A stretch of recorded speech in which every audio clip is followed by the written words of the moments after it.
Hello friends, जय माँ बगलामुखी, जय माँ इंद्रवासिनी। देखिए अभी 8:15 से अभी 8:15 से साल की पहली अमावस्या शुरू हो जाएगी। कल रात को 11 बजे तक अमावस्या रहेगी। मतलब आज रात बड़ी बहुत मेन है हमारे लिए। आज रात को हमारे सारे लोग शक्तियों के काम में लग जाएंगे।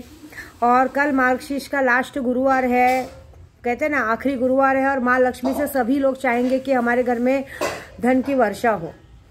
साल की पहली अमावस्या सबको बहुत बहुत मुबारक। दुश्मनों के लिए तो आखिरी अमावस्या है, क्योंकि आने वाले अगले साल की अमावस्या वो देख नहीं पाएंगे, ये बात तो पक्की है।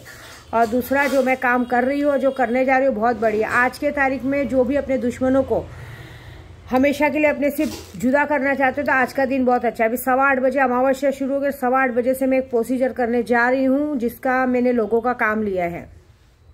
तो हम अघोरी लोगों को पात्र लेना पड़ता है। सबसे पहले हमारा सबसे बड़ा काम 99% जब हम पात्र ले लेते हैं, पात्र मतलब ड्रिंक, हमारे गांव में खप्पर बोलते हैं। तो हम अघोरी, अगर कामाख्या में आप देखेंगे तो हर अघोरी पात्र लेता है। चांदी की कटोरी में पात्र, 5 पात्र लेंगे। मतलब कच्चा दारू को मंत्र करके पीते हैं। ऐसे तो वो गला जला दे, लेकिन जब हम कच्चे दारू को मंत्र के साथ पीते तो सारी चीजें उसी में वो हो जाती। वो करेंगे, उसके बाद रात की पूजा करेंगे। कल मैं सबसे पहले महालक्ष्मी का पूजा करने वाली हूँ। रात भर जाप करूंगी, क्योंकि कहते हैं साल की पहली अमावस्या में अगर माँ लक्ष्मी का जप किया जाए, आप सभी भी कर सकते हैं। आप अगर ओम श्रीम श्रेय नमः ये जप करो, या जो भी आपको मंत्र आता होगा माँ लक्ष्मी का, वो मंत्र अगर आज आप अमावस्या के दिन करते हैं और माँ को कमल का फूल अर्पित करते हैं, किसी भी मंदिर में जाइए तो जहाँ पे कहते हैं ना विष्णु मंदिर हो, विष्णु लक्ष्मी मंदिर हो, या कहते हैं ना खंडोबा मंदिर हो, जो भी जहाँ पे लक्ष्मी नारायण मंदिर हो, वहाँ जाके कमल का फूल अगर हम अर्पित करते हैं श्री विष्णु जी के चरणों में, तो भी हमारा काम बहुत होता है। मतलब आने वाले साल भर हमारे पास पैसों की कमी नहीं रहती है। मैं सबसे पहले आपको सच बोलूँ तो कल 10,000 मंत्र करके कमल गट्टे की माला से मंत्र करूंगी, जिस मंत्र से कहते हैं ना अगर आप पे बहुत से बड़ा कर्जा हो, और अगर गुरुवार के दिन अमावस्या पड़ रही है और उस दिन कमल गट्टे की माला से अगर आपने 10,000 मंत्र कर लिया, तुलसी के पौधे के पास भी, और तुलसी के पौधे में 10,000 मंत्र करके फिर उस पौधे पे अगर गन्ने का रस चढ़ा दिया, तो आने वाले कई सालों तक, मतलब कहते हैं ना जब तक आप जिंदा रहोगे तभी तक आपके घर में कभी अन्न धन्य की कोई कमी नहीं होगी। ये काम तो मैं कल करूंगी। कल, और दूसरी बात, कल के दिन मार्गशीर्ष का आखिरी गुरुवार है, तो आपको ये करना है कि कल के दिन एकदम दुल्हन के जैसे पहले तो अपने मंदिर में माँ को सजाइए।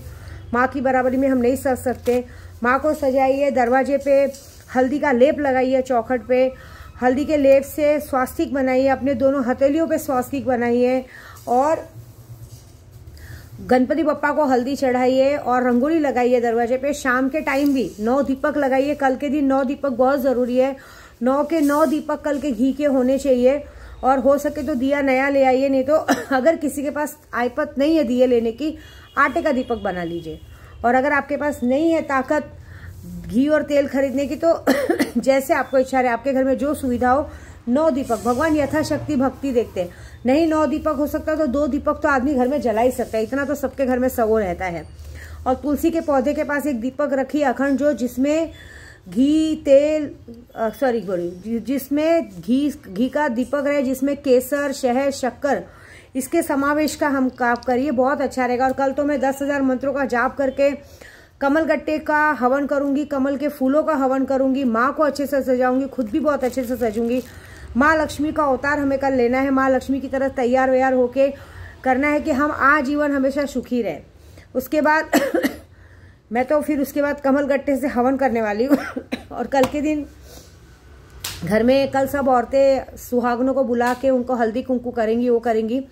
लेकिन कल मैं तो मारण क्रिया का काम भी ले चुकी हूँ, तो वो सब काम करने जा रही हूँ। तो इसमें सारा काम है, पहले सुबह यह हवन होगा, उसके बाद शाम को दूसरा मारण क्रिया का हवन होगा, क्योंकि रात को होगा 10 बजे तक है ना अमावस्या, ऐसी बात है।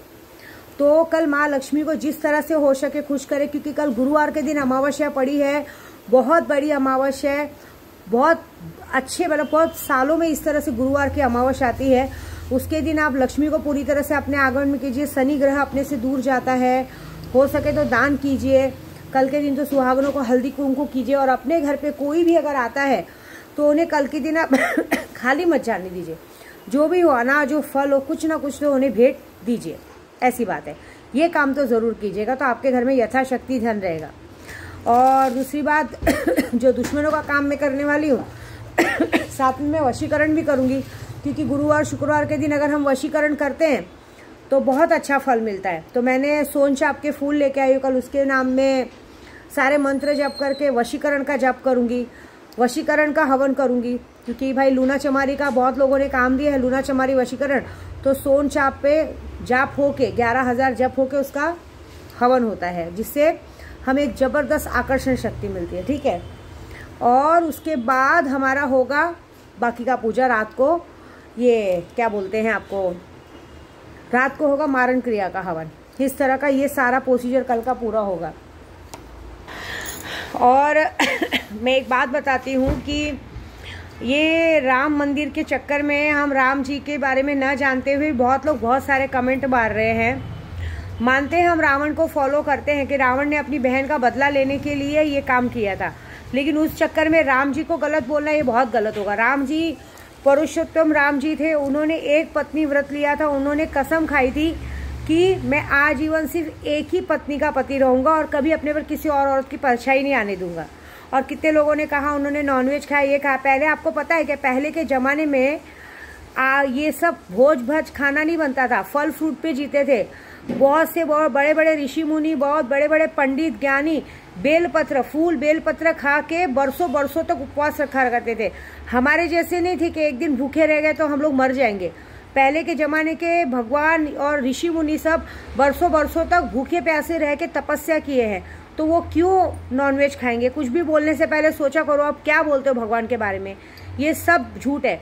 भगवान ने बेलपत्र खाया, कई दिनों तक भूखे रहे, और वो तो भगवान है। आपको लगता है वो वहाँ जहाँ जाएंगे उनके साथ साक्षात माँ लक्ष्मी चल रही है तो खाने पीने की कमी होगी, कभी कोई चीज़ की कमी होगी? बिल्कुल भी नहीं होगी चीज़ें की कमी। और उसके बाद कहा गया है कि हमें रावण को फॉलो करना चाहिए। राम जी एक बीवी के पति थे, सूर्पनखा उनसे जाके राम जी से जिद कर रही थी कि आप मुझसे शादी कर लो, ठीक है ना, आप मुझसे शादी कर लो। इसके लिए राम जी ने कहा कि मैं एक ही पत्नी का पति हूँ, मैंने प्रण लिया है कि मैं अब एक पत्नी के सिवा कभी किसी औरत की परछाई नहीं पड़ने दूंगा। इसके लिए मैं तो तुमसे शादी नहीं कर सकता, अगर तुम्हें चाहिए तो तुम लक्ष्मण से पूछ लो। क्योंकि पहले के ज़माने में राजा लोग कहते ना 3-4 शादियाँ स्वयंवर में जाते थे, उनकी कितनी रानियाँ होती थी, किसी किसी राजाओं की 100 रानियाँ होती थी। तो उन्होंने उस मतलब से कहा। जब लक्ष्मण जी ने भी यही बात कही कि नहीं मैं भी शादीशुदा हूँ, मैं ये काम नहीं कर सकता, उस बात पे सूर्पनखा नाराज़ हो गई। और उन्होंने जब सीता माँ को देखा तो वो सीता माँ को तकलीफ देने गई, क्योंकि उससे सूर्पनखा को ये बात बर्दाश्त नहीं हुई कि ये राजा मतलब राजकुंवर मुझे मना कर रहे हैं, उस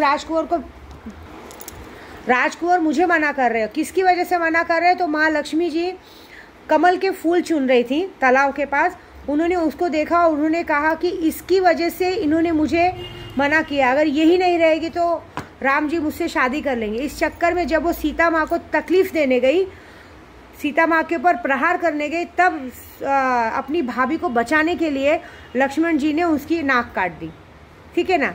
जब तक आप पूरी कहानी नहीं जानते ना तो भगवानों पे कमेंट मारना छोड़ दो कि नहीं रावण ने अपनी बहन को बचाने के लिए ये किया। ठीक है, रावण को पूरी बात पता नहीं थी ना कि उसकी बहन ने क्या बदतमीजी की। हर जगह आदमी गलत नहीं होता है ना, हर जगह औरतें भी तो गलत होती है। खुजली तो उसके अंदर थी, वो जाके गई, उसको तो राम जी ने मना भी किया, उसे बहन का आदर दिया, लेकिन उसे बहन नहीं बनना था, तो वो उनकी गलती थोड़ी है।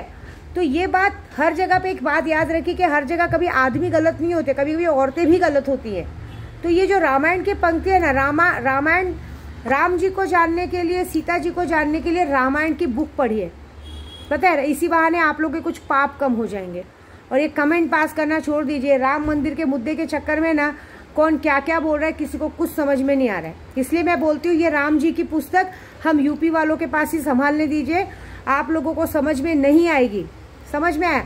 आप लोग सिर्फ घंटा बजाइए, भगवान के सामने आरती उतारिए, जिसके बारे में कुछ हिस्ट्री जानते नहीं हो, कुछ भी बोलते हो।